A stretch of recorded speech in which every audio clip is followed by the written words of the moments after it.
This is the J.R. Hendrick Texan Gentleman, the podcast that deals with the early life of J.R. Hendrick in a narrated format. So let's join in on the journey.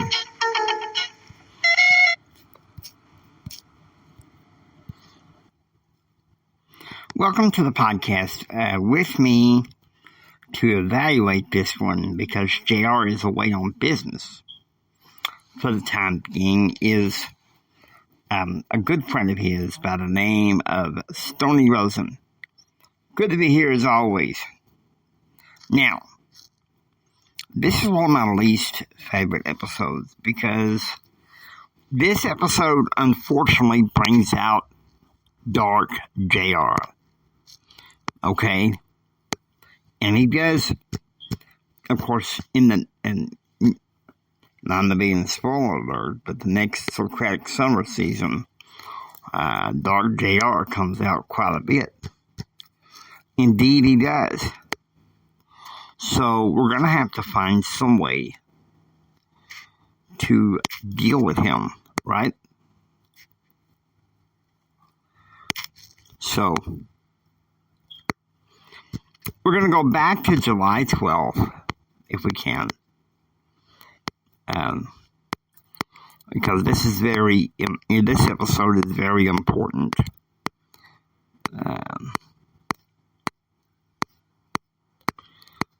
Let's see.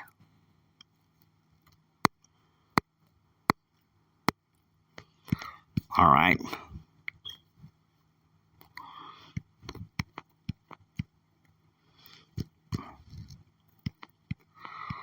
All right.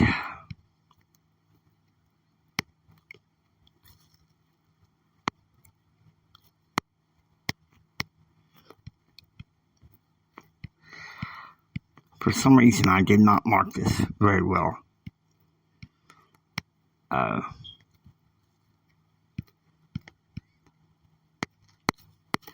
I don't know why, but we're going to fix that.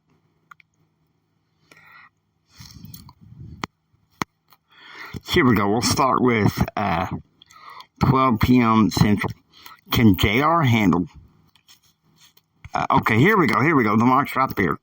Can JR get over his rage, Brad's jealousy, and his running away?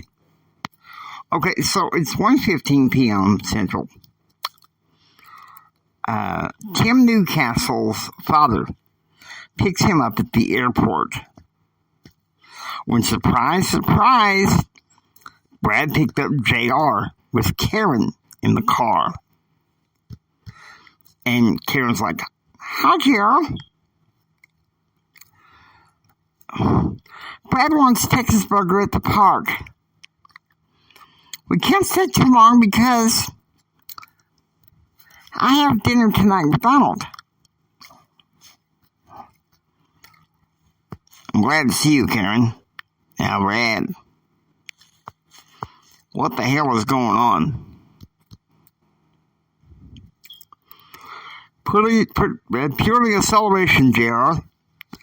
Karen is out of the hospital, and she's back with Donald, Brad said. Okay, so now it's 2 p.m. Sitting under a tree, JR, Karen, and Brad have lunch together. And Karen says, she says that she knows Brad wouldn't understand. But she says that JR can only know what it's like now, to have Donald hold her. And he says he sees a difference in her eyes. And Brad just, I don't know. He loses his life. He's like, enough of that. And JR is like, he's angry. Lay off, Brad. Yes, Karen, I do understand. And I sit here sometimes going crazy, missing Kristen so bad. That's why I flew to Louisiana this week. Get away on business. And Brad's like, You and your business. What's coming into you? And, okay, Karen's like, guys, can we just enjoy a good lunch picnic? And she's like, lay off the envy, Brad. It's not very cool. Okay, so it's 3 p.m. Back at the ranch, JR is talking to Bobby and Amy Kathleen. And he's like, I swear, Brad, Jim Bob, I don't want those idiots to find me very much at all this week. I mean, I come home to be in peace, and we have a celebration Karen gang out of the hospital.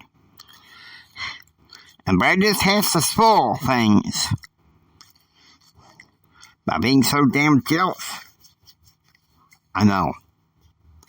And since okay, I would be remiss if we just go ahead and just give Brad the bill.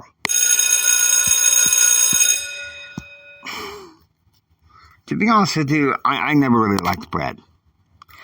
And most of Jared's friends at Tech didn't like Brad.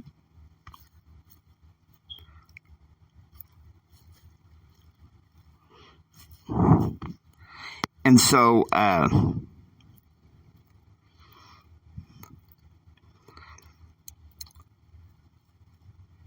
Bobby asks, how are you going to keep from hanging out with them this weekend? And Jared's like, J-Mob wants me to go to this stupid NFB meeting. I'm heading up to here. 2, I'm thinking about staying with Thomas in the clubhouse. Idiots. See if they find me there. And Amy Kathleen spoke up. I understand that Brad is your friend, but why do you hang out with him? Grandpa and Daddy raised us to be better, to be ladies and gentlemen. Jealousy breaks the code. And Gerald's like, you're right. And I don't want to keep putting up with that. Okay, so it's 4 p.m. And at the 14 Heritage Gate, Jim is having a meeting with his expanded dream team.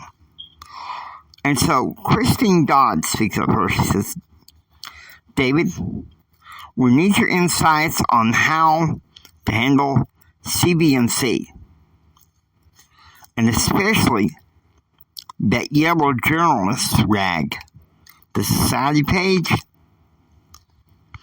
And Dave says, we can sue them for libel and defamation as much as we want, but we need a different strategy.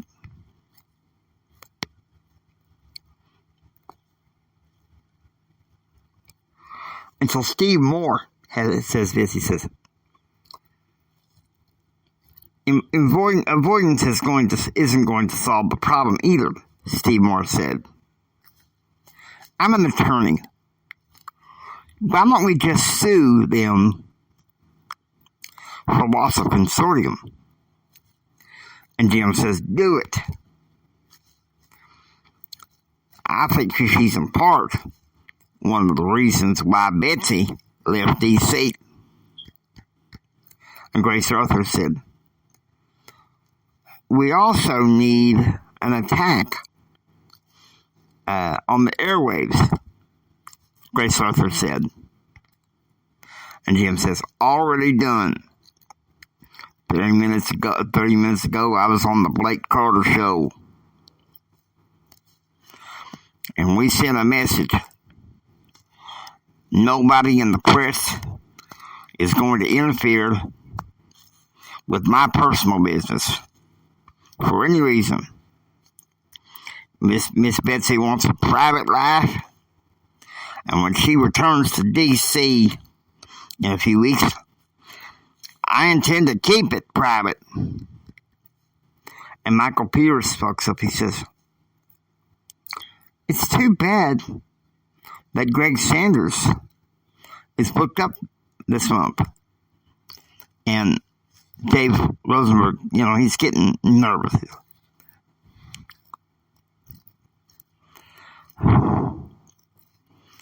Just put him back on the Andrew House show. And Jim's like, Dave, sit down and take a chill pill, Jim says. I'm not ready to go on the Andrew House show. I'll be on the Blake Carter show next Thursday. But other than that, unless I wish to speak to the press,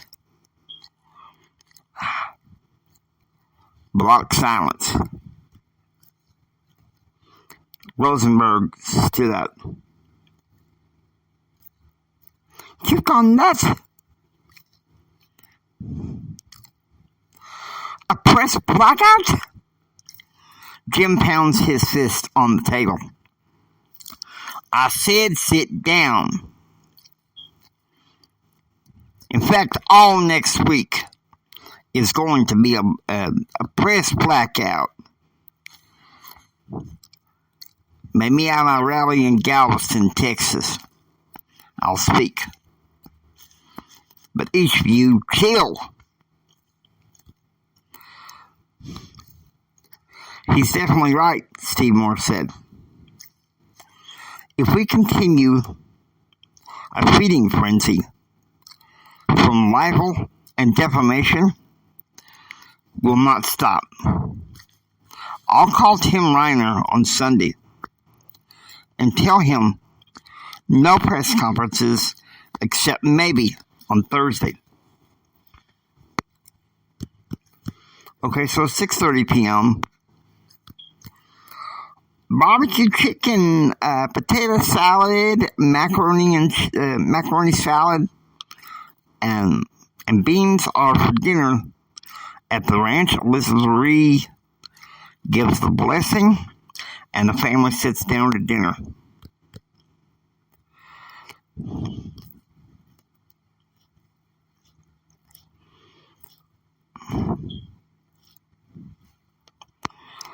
And so, Betsy speaks up. And she said she has an announcement to the family that she just spoke to Jim that afternoon. Next week is the annual convention of the Texas Livestock Federation. It begins on Sunday in Galveston, but she's been asked by Jim to fly up to Galveston to join him Saturday for his rally. And Christine's like, Mom, I know you'll be missed. And Gerald's like, terribly. And Mary Field speaks up. She says, Mike and I will be around to govern the ranch. Now, your kids, your daddy set it up this way so that the ranch won't be a ship without a rudder. And Kevin McDonald said, what are your plans for this weekend? And Gerald's like, I asked Thomas, I'm going to be hiding at the clubhouse I'm not going out until I'm ready. And Mike Fields spoke up. Does this have anything to do with this between you and Brad?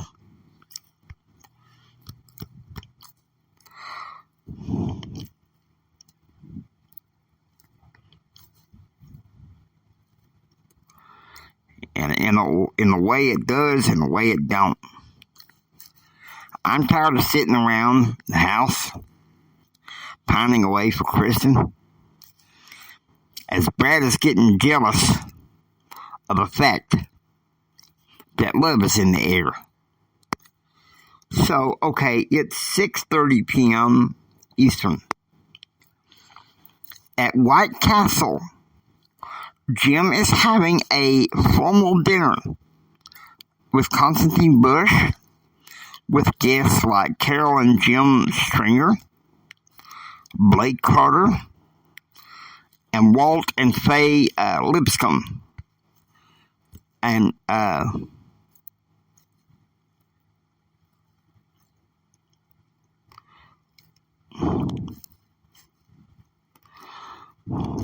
Hillary Bush says, Jim, they're sure hammering you in the press about your personal life. With Betsy and the budget, it just isn't fair, Hillary Bush said.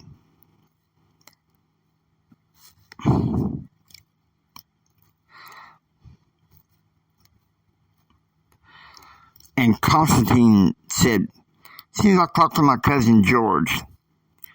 He says the family is supporting Dole. I don't think too much of him, but in order for the family harmony, I think I will. And Jim was like, well, he's a weak nominee. Today's press conference, Clinton took pot shots at him about the budget battle. And Blake Carter spoke up. I can't in good conscience vote for Dole. And, Blake Carter saying, he says, I'm doing a choke vote for Brown. And Constantine says, you're crazy, my friend. Constantine Bush says, no third party has ever won a presidential election. And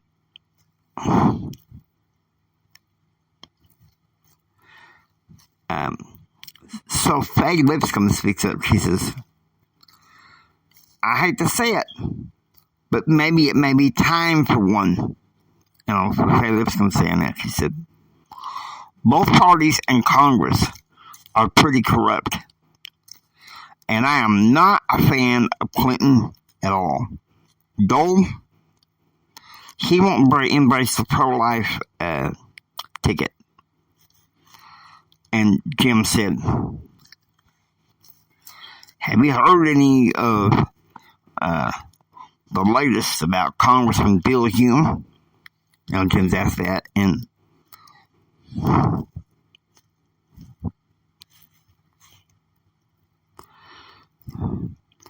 so Bush says, he acts all dignified in the halls of Congress and to the press. But in private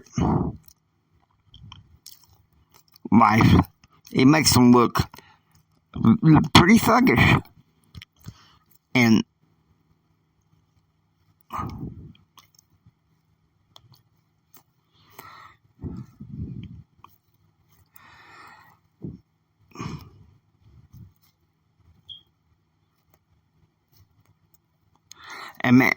Blake Carter says, I mean, he's a serial fornicator.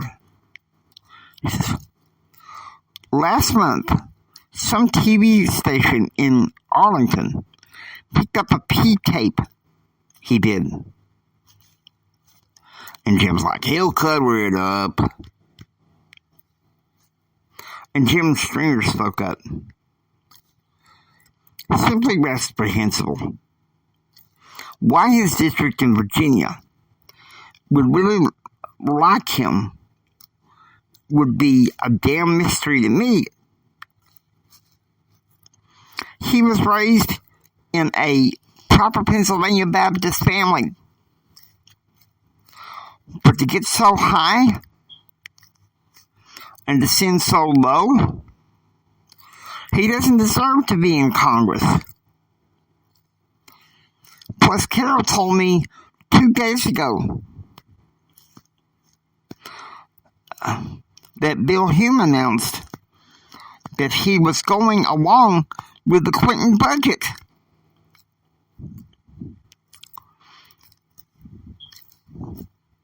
And Jim says, I tried teaching him right to be raised Baptist.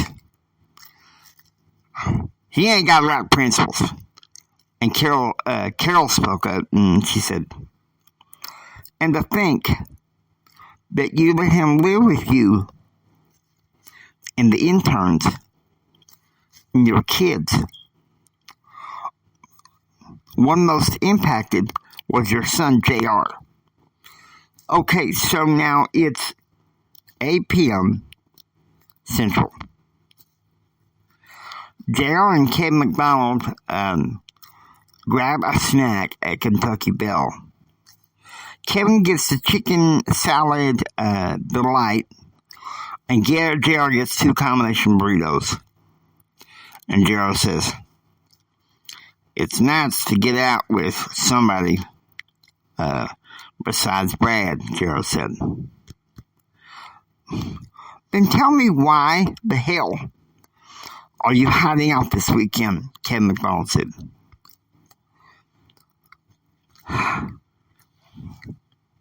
I just want to lie low from Brad and Jim Bob.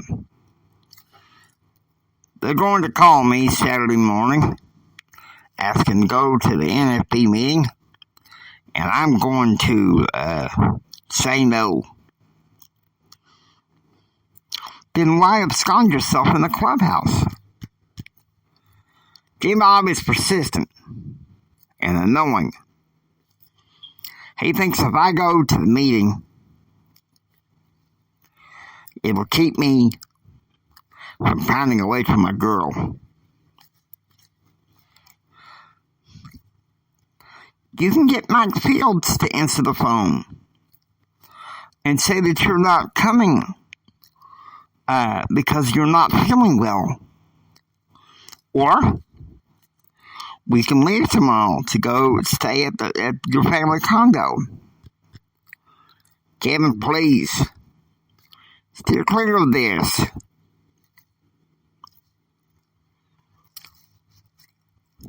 That is right, even though it makes me angry. This is not your fight. I must face this alone. JR. Go ahead. Give him that bill.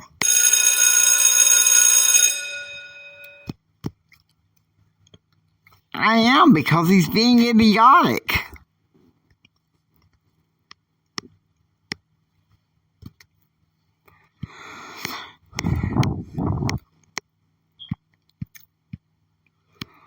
Okay, so now we cut to, I might get this thing to cooperate, which it's not.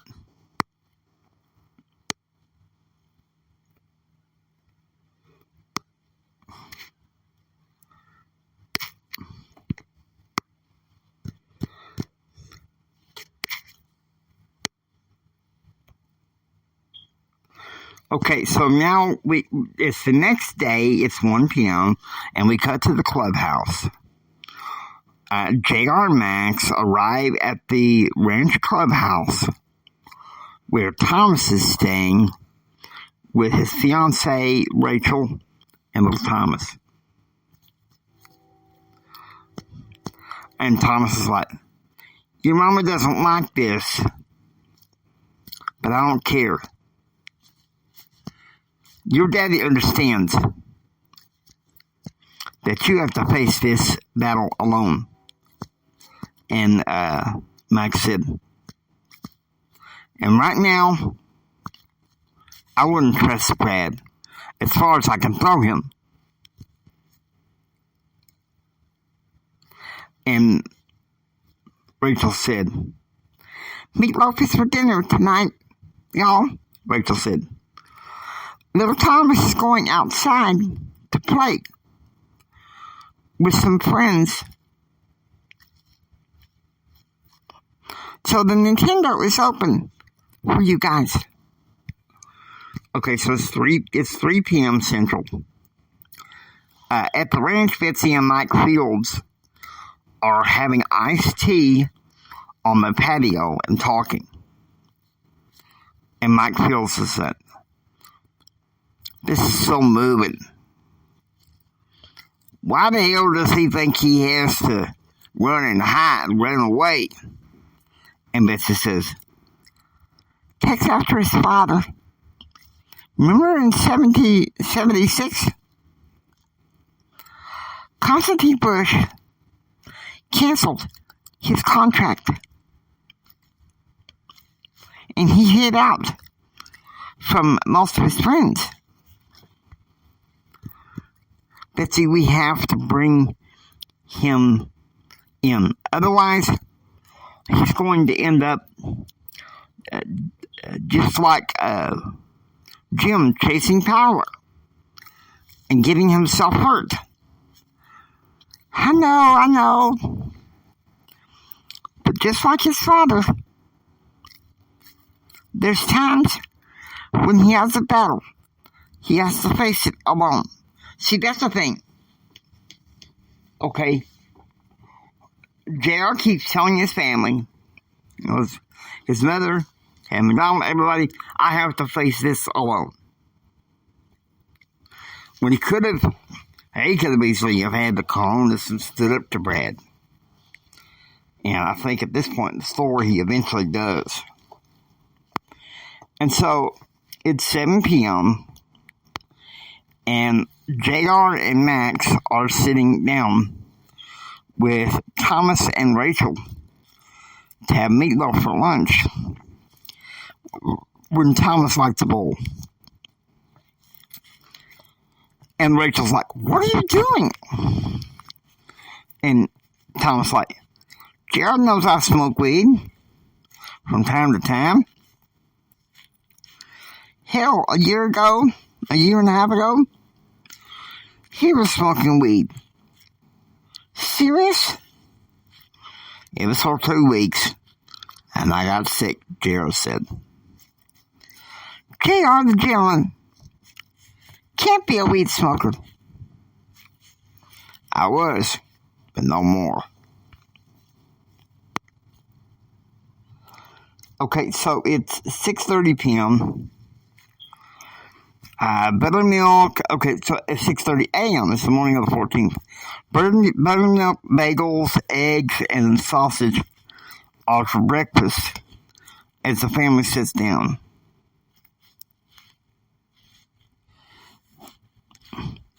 And Kevin asked, well, Betsy, have you heard from JR since yesterday?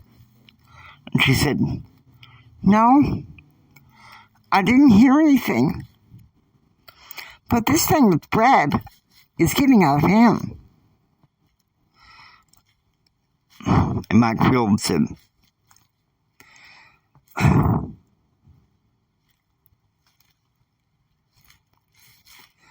I had to go help Neil supervise loading bulls and goats this morning because Thomas was still sleeping, Mike Fields said.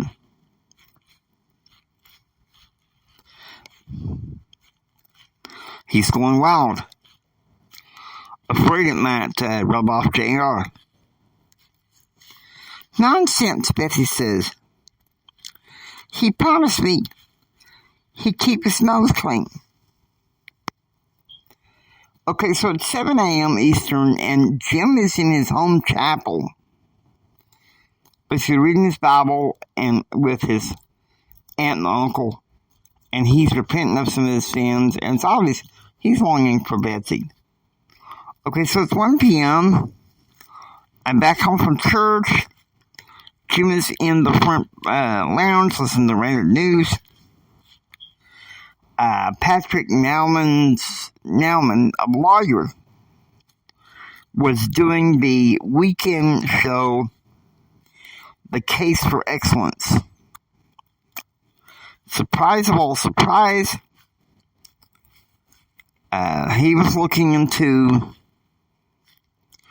the issue that Jim himself was having with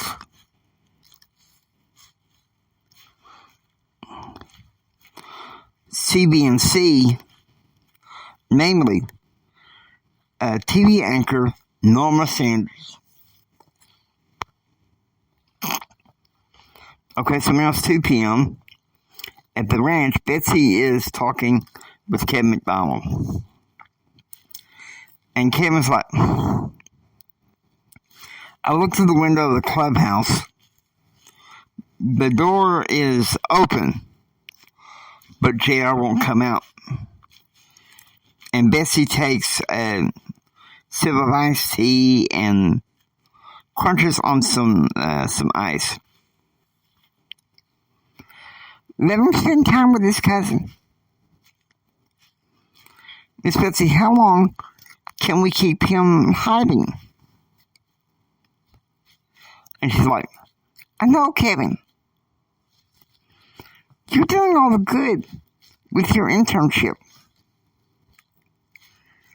Even heard you got a scholarship to Tech Law School. My concern with my son, if he's not pining away, he's hiding away. Okay, so it's 3 p.m. At the clubhouse. Thomas and Max had gone to do some wrenching work. And so Rachel decided to play a love song between her and her father, who her parents had divorced when she was only 16 years old. And apparently, JR said that her father had died at some point after the divorce. Yeah. 6 p.m. Central. Nachos are for dinner at the ranch as the family sits down for dinner. And Bobby says, I sure wish JR could be here. He loves nachos. And Kevin says, well, I can go bring him out. And Mike Field says, no, let him go. He's going through a phase of rebellion. But Betsy, it may come down to you going in there and getting him out before he goes into self-destruction.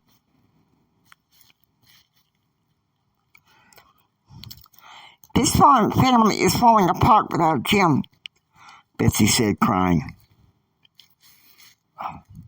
Bobby rushes over to embrace his adoptive aunt. Don't cry, Aunt Betsy. We're going to find a way to keep this family together. And once we get JR back, that'll happen. Okay, so it's 7 p.m. Central. At the clubhouse, JR is playing video games with little Thomas.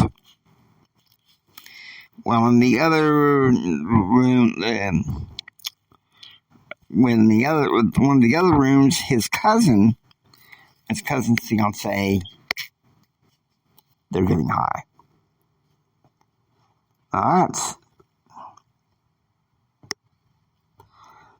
That's sad. So now we cut to the morning of the 15th, 5:30 a.m. Central. Meanwhile, back at the ranch, Betsy is talking to Gordon, the assistant foreman of the ranch. This is 2 mornings that Thomas has missed his duties. I'm having to do double duty, getting the guys to feed the oat to some of the livestock. And Gordon said, and Betsy says, I worried he was getting off the wagon. And well, it looks like he is. How long are you going to put up with that? I don't know. I'm having a similar issue with my eldest boy.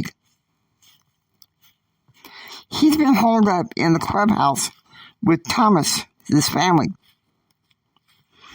with no sign of coming out. Okay, so it's 11 a.m. JR was just waking up when a loud knock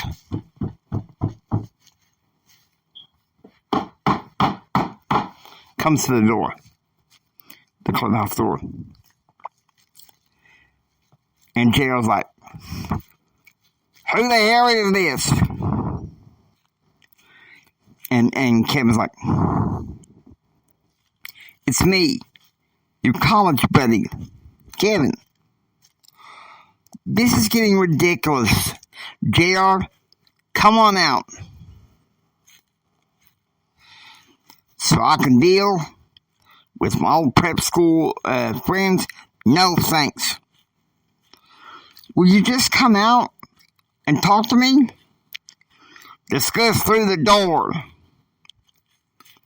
Come on. You're not like the junior. You're not like this junior. What's going on? My prep school friends and their ego trip. That's what's going on.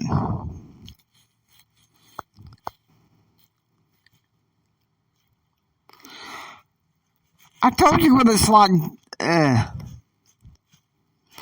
dealing with and keeping company with these chuckle nuts. Now come on out. Back off, Brad. JR is getting the bell. And that's the first time I've had to give JR the bell in a long time. Okay? Because it's sad. Now it's 1 p.m. Central, and Jim is working as on a press release released on Thursday 18th.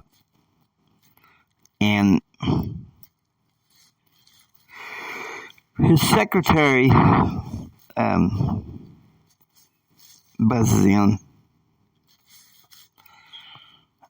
Jim, Senator Cordell Wheeler on line 3. And Jim says, hello, Cordell.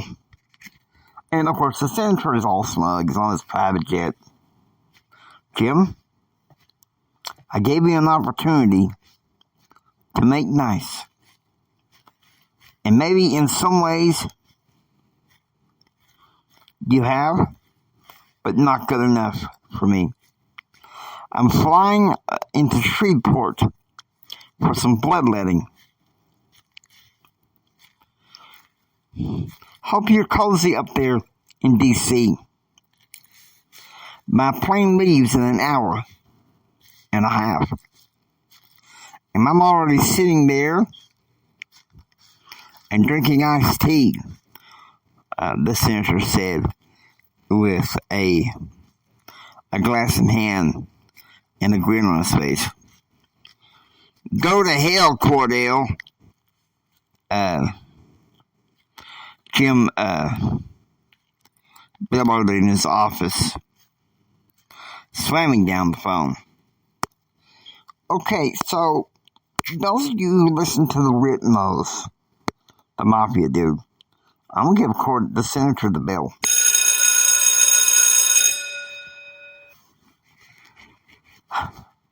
Because it's kind of like, oh, OMG. Saw the dark crap happening in this episode. So, okay, so it's 6 p.m. Eastern. Jim begins to have 5 p.m. Eastern. Jim begins a 2-hour boot camp with his dream team. Okay, so we skip the 16th.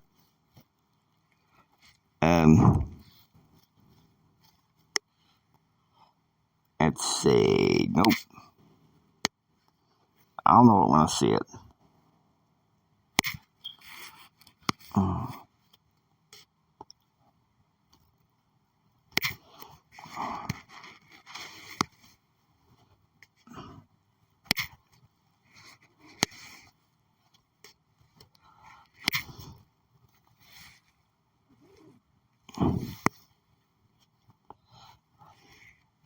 Here it is, July 17th, 18th. This is from notes from JR. Late Tuesday night, Thomas and his fiancee were both high, chasing each other around the house and throwing things. It was pretty harrowing. So he closes his eyes and dreams of Kristen. Of course he does.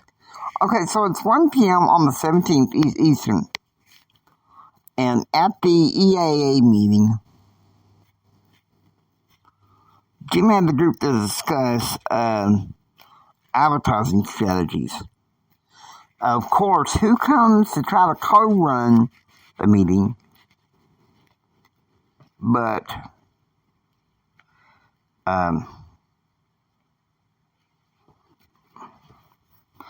Phil later, and he'll be coming up next week. 3 p.m. Central. Betsy is sitting on the ranch patio with an appalled look on her face when Amy Kathleen walks out. Hey, Betsy, what's wrong? And Betsy's like, everything. Your brother hasn't shown up for work 4 days in a row. Jared won't even talk to me. This family is falling apart. And now, at that same time, Jim is having dinner with his... Okay, so this is supposed to be later. Oh, this stupid phone, come on. Okay, so something's wrong here.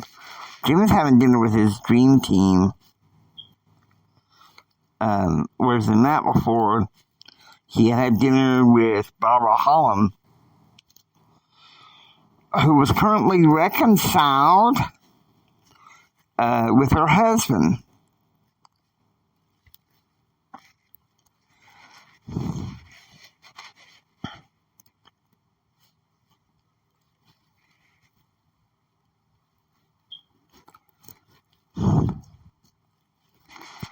And Jim's like, maybe finally the tabloids got the message. It better have come across, Avery Huntington said. And Grace Harper said, I doubt it. Jimmy, you have a press conference tomorrow afternoon. And who knows if they might pop out. I left instructions that cowboy journalism, those passes are revoked. That tabloid journalism, those passes are revoked. They can't ask me any more questions. Not here, at the House, and certainly not at the EAA. Okay, so it's 7 p.m. Central. Amy Kathleen had persuaded JR to walk outside the clubhouse and talk for a few minutes. And she's like, "Are you okay?" And, she's like hugging him, and JR's like, "I'm all right. Can't wait to go back to school." And Amy Kathleen's like, "Asking you to come back with me to the ranch tonight." And JR's like, "About done," JR said, drinking a glass of iced tea. "Not until sometime tomorrow morning." Okay, so it's 9 a.m. JR had got little Thomas asleep with me on that little soothing CBD story. And of course, Thomas and Rachel are arguing bitter, because all drunk and wasted. Now, here comes the cool part the next morning when some of that crap's starting to come in. 9 a.m. JR and little Thomas are sitting there talking. Little Thomas obviously saying that he didn't like Rachel. When a loud bang comes to the door.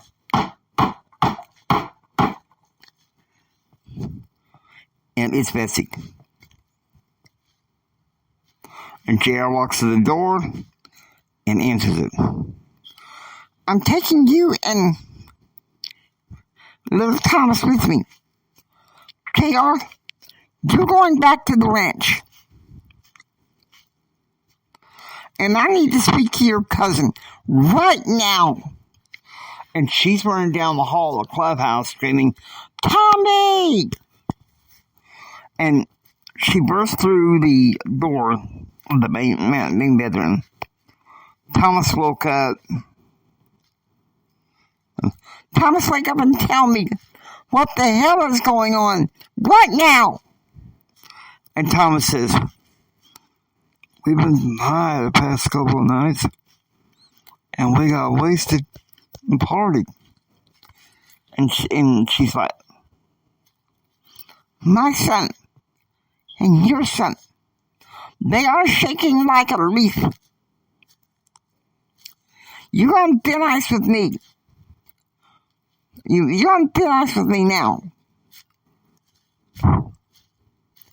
I'm taking those two with me," Betsy said, slamming the door, and taking JR and little Thomas back to the ranch. JR knew they couldn't run away no more.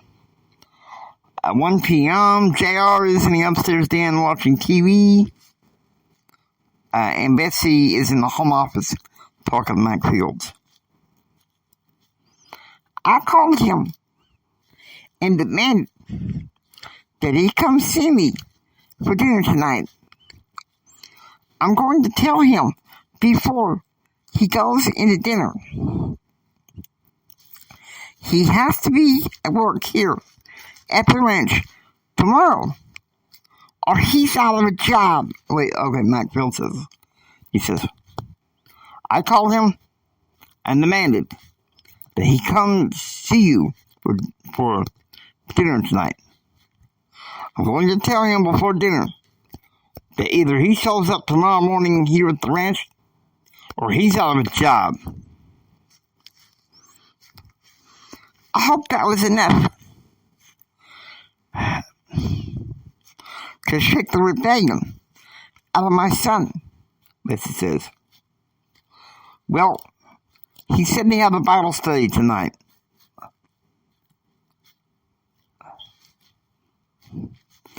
With Brad and Jim Bob.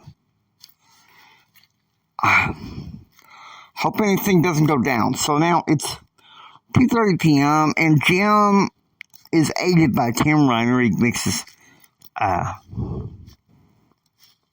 mostly conservative radio and TV press agents, along with a few newspapers, and particularly from the Fort Worth Times. Now it's 3 p.m. Central. Meanwhile, back at the ranch, JR, Kevin, and Betsy and Bobby are involved in a 150 freestyle race in which JR won. Now that's the man I know, Kevin McDonald said.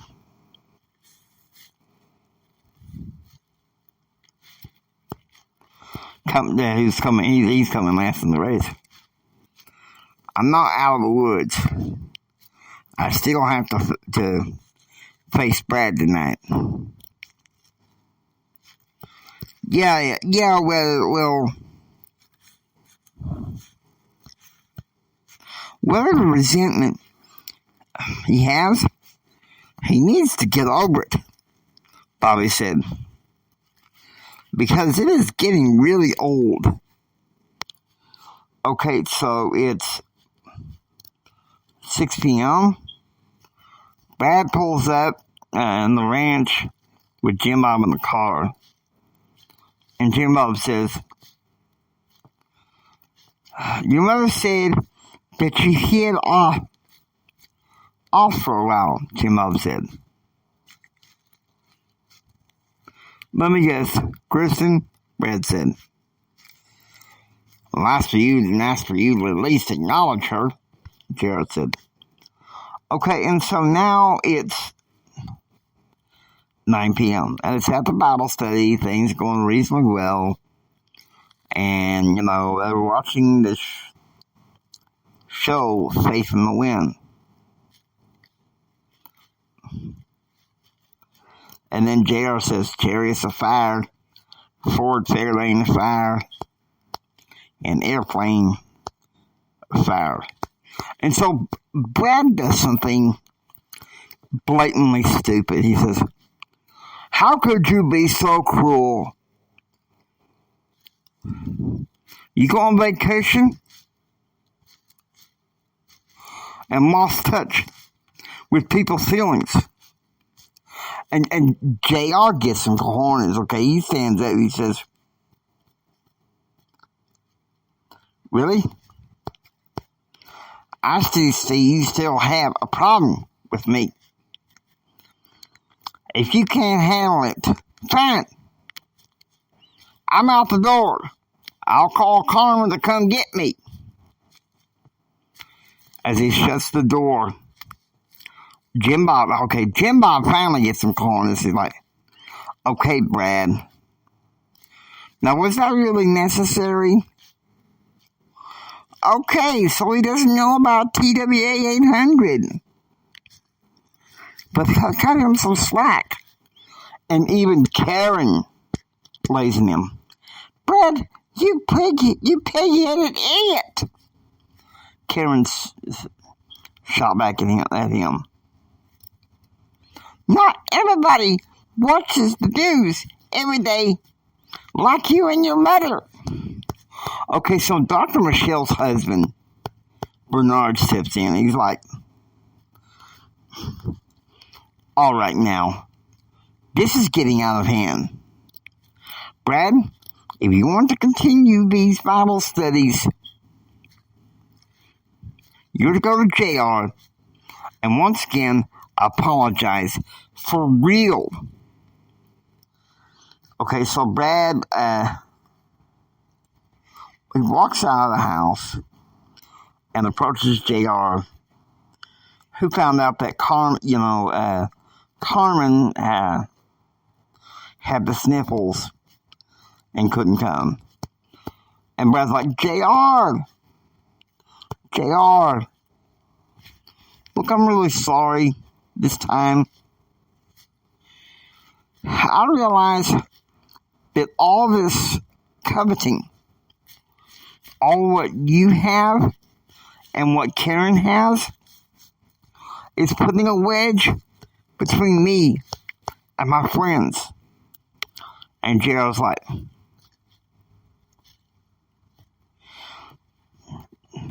that better not happen again, Brad. Because you're on thin ice with me, Gerald said. Now, I'll come back into the house. So, back in the house,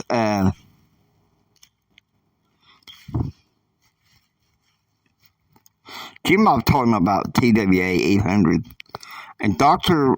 Michelle arranged for the next Bible study to talk about with people, their needs and prayer, because it's something that is not being addressed. All right. I like what's going on here because it's obvious. Now, it's the morning of the 19th,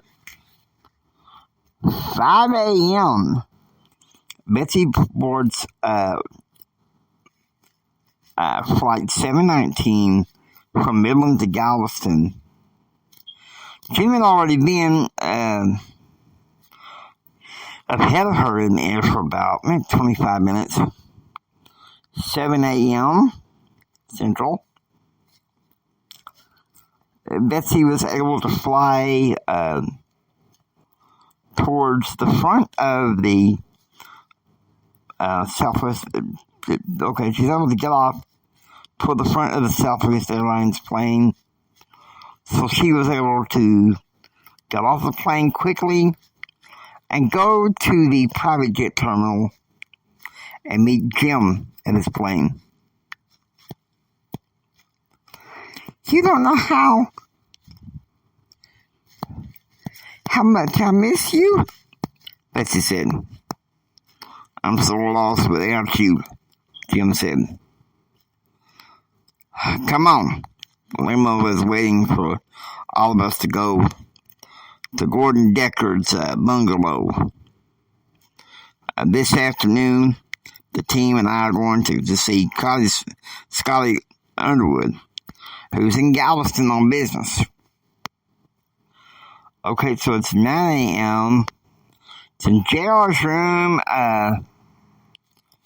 Mike and Mary Fields are talking to JR, okay?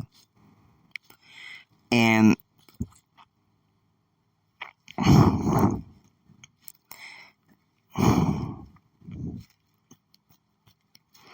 Mary Fields says, your sniffles are coming back. Any other symptoms, Junior? And JR's like, yeah, since Wednesday's headaches, a stomachache this morning. Mary, call him in to see Dr. Bertrand, Mike said. Already done yesterday. When I left the clubhouse, I had Carmen call me to get me in an appointment. And Kevin McDonald was taking the day off to bring me to the doctor, Gerald said. And Mike Fields says, Betsy has a lot of nerve leaving him to go to Galveston to see Jim. And Mary Fields says, she has her obligations, Mike. The Texas Livestock Federation has its first convention meeting on Sunday. Okay, 11 a.m. Meanwhile, Christine, she hasn't been mentioned very much in this episode, is having fun at her friend Jennifer's house. I want to thank you for inviting me over for the sleepover tonight, Christine said. The past couple of days,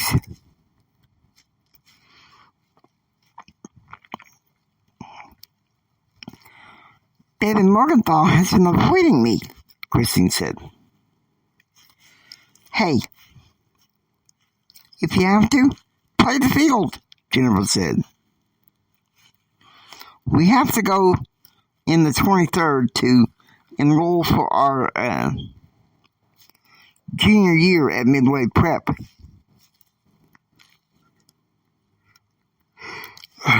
Blair Clamor has a thing for you. And Christine's like, gross.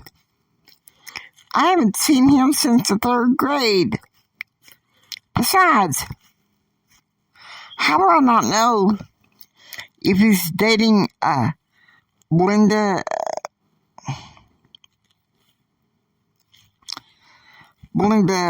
Bassett still? And Jennifer says, you were so busy chasing David. Did you know from the grapevine? Belinda dumped Blair this past April. Blair has nerdy glasses.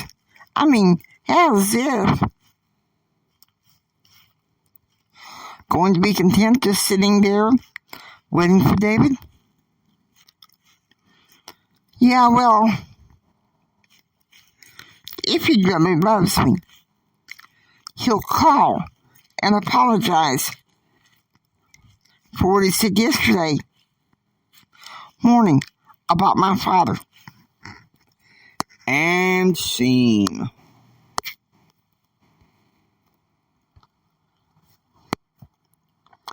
I give this 3.2 root beers.